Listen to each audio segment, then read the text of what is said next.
Audio Jungle.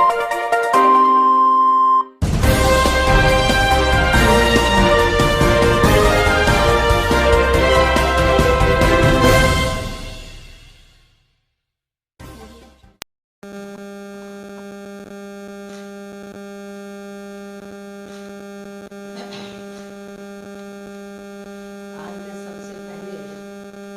Media के माध्यम से पूरे देशवासियों को व अपनी पार्टी बीएसपी के लोगों को भी नव वर्ष सन 2022 की हार्दिक बधाई एवं शुभकामनाएं देती हूँ तथा कुदरत से ये भी कामना करती हूँ कि ये नव वर्ष सभी लोगों के लिए नई उम्मीदों व नई खुशियाँ लेकर आए, जिसके लिए हमारी पार्टी का सर्वजन हिताय व सर्वजन सुखाय हेतु अपना संघर्ष, प्रयास एवं योगदान हमेशा लगातार जरूर जारी रहेगा।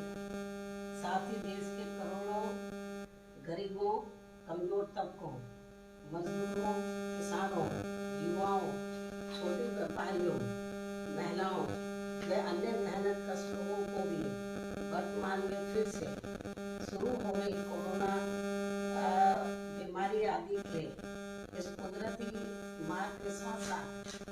केंद्र व राज्य सरकारों की भी इनके प्रति व जिन वर्गों का मैंने नाम लिया उनके प्रति भी चल रही इनकी वायदा खिलाफी व अन्य घोर विफलताओं से भी हिम्मत नहीं हारना है, बल्कि हर प्रकार की सावधानी बरतते हुए वे अपने संघर्ष के बल पर इनको अपना उज्जवल भविष्य खुद बनाना है और इसके लिए इनको आगे बढ़ चढ़कर मैदान में डटना होगा। और इसके लिए चुनाव में परम पूज्य बाबा साहब डॉक्टर भीमराव अम्बेडकर का एक व्यक्ति में एक वोट का दिया गया ये हथियार एक सशक्त माध्यम है, जिससे लोग देश में या सभी जन विरोधी सरकारों को उचित लोकतांत्रिक सजा दे सकते हैं। इसलिए अभी हाल ही में उत्तर प्रदेश, उत्तराखंड, पंजाब आदि इन राज्यों में होने वाले विधानसभा चुनाव में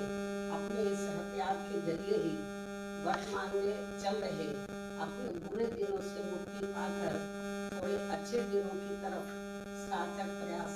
अवश्य कर सकते हैं। यही बीएसपी का नव वर्ष सन 2022 की सही आकांक्षा व संदेश भी है। इसके अलावा आज नव वर्ष के खास मौके पर सावधानी के तौर पर मैं अपनी पार्टी के लोगों को ये भी कहना चाहती हूँ कि जब बीजेपी व कांग्रेस आदि केंद्र व जिन भी राज्यों की सत्ता में हासिल होती है तो फिर ये पार्टियां केंद्र व संबंधित राज्यों में चुनाव घोषित होने से लगभग तब ये पार्टियां पूरे देश में जब लोकसभा का चुनाव होता है तो तब ये पार्टियां उस दौरान केंद्र व संबंधित राज्यों में चुनाव घोषित होने से लगभग 2-2.5 महीने पहले अपनी खूब ताबड़तोड़ हवाई घोषणाएं,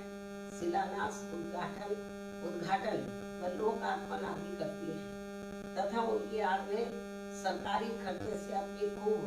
चुनावी जनसभाएं भी करती है, जिस पर इनकी पार्टी का नहीं बल्कि हमारी आम जनता का ही सरकारी पैसा पानी की तरह काफी बेदर्दी से बहा दिया जाता है, जिससे अधिकांश जिसमें इनके जो इस किस्म के प्रोग्राम होते हैं जिसमें अधिकांश आधी भीड़ सरकारी कर्मचारियों की व आधी भीड़ विद्यार्थियों की ही होती है, जैसा कि अब हमें यहाँ उत्तर प्रदेश, उत्तराखंड व पंजाब स्टेट आदि में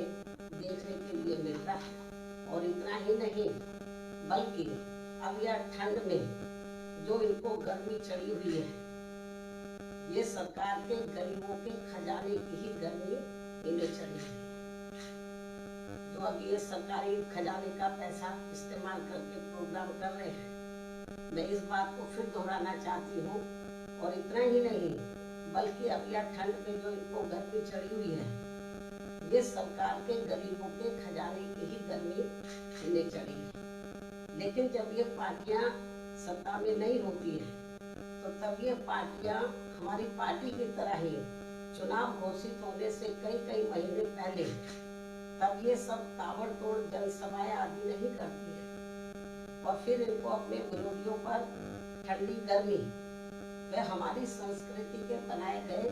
रिश्ते नातों आदि को भी लेकर कटाक्ष करने की याद नहीं आती है, क्योंकि उन पर फिर पैसा इनकी पार्टी का ही लगता है, अर्थात सरकार का नहीं। साथ ही दूसरी पार्टियों के सत्ता के होने की वजह से फिर ये पार्टियां कटाक्ष करना भी भूल जाती है, अर्थात फिर ये पार्टियां सत्ता में आने से पहले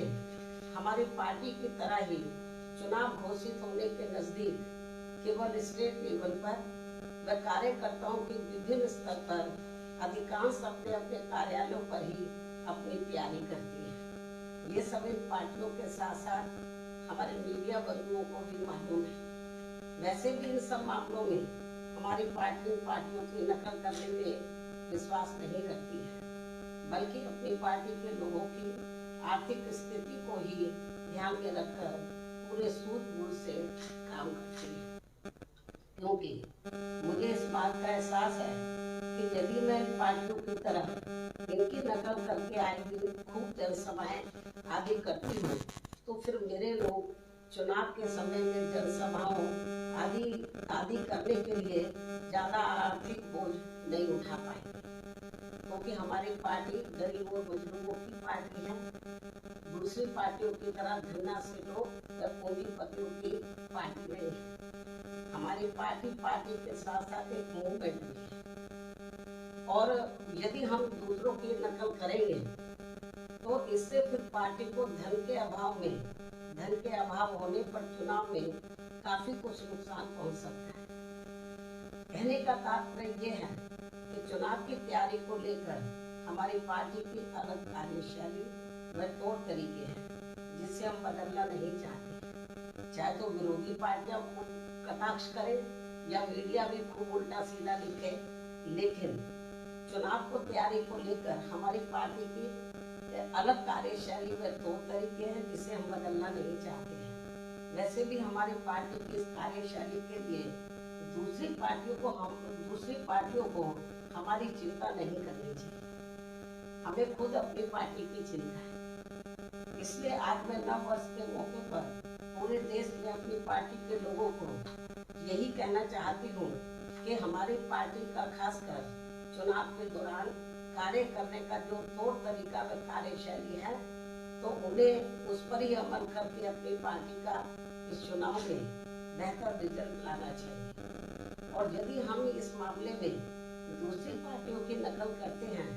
तो उनके पास पैसा सरकार के साथ साथ बड़े बड़े पूंजीपतियों व धन्ना सेठों के पास से भी खूब आता है,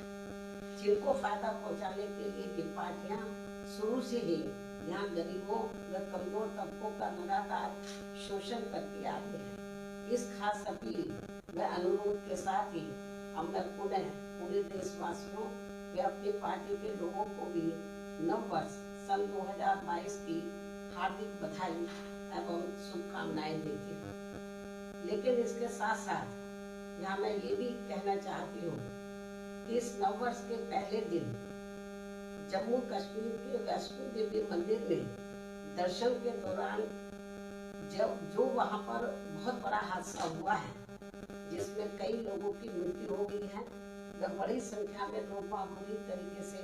घायल भी हो गए हैं। ये अति दुखद घटना है। कुदरत से मैं यही कामना करती हूँ, प्रार्थना करती हूँ कि इस दुख को सहन करने की पीड़ित परिवारों को हिम्मत व हौसला जरूर दे। लेकिन इस घटना को लेकर अति दुख इस बात का भी है कि अभी तक मीडिया के माध्यम से जो तथ्य सामने आ रहे हैं तो उसमें सरकार की ज्यादा लापरवाही हमें नजर आ रही है। सरकार इस पर जरूर गंभीरता से चिंतन करे ताकि भविष्य में ऐसी घटना की कभी भी पुनरावृत्ति न हो सके। इन्हीं जरूरी बातों के साथ ही मैं अपनी बात यही समाप्त करती हूँ। धन्यवाद। जय भीम, जय भारत।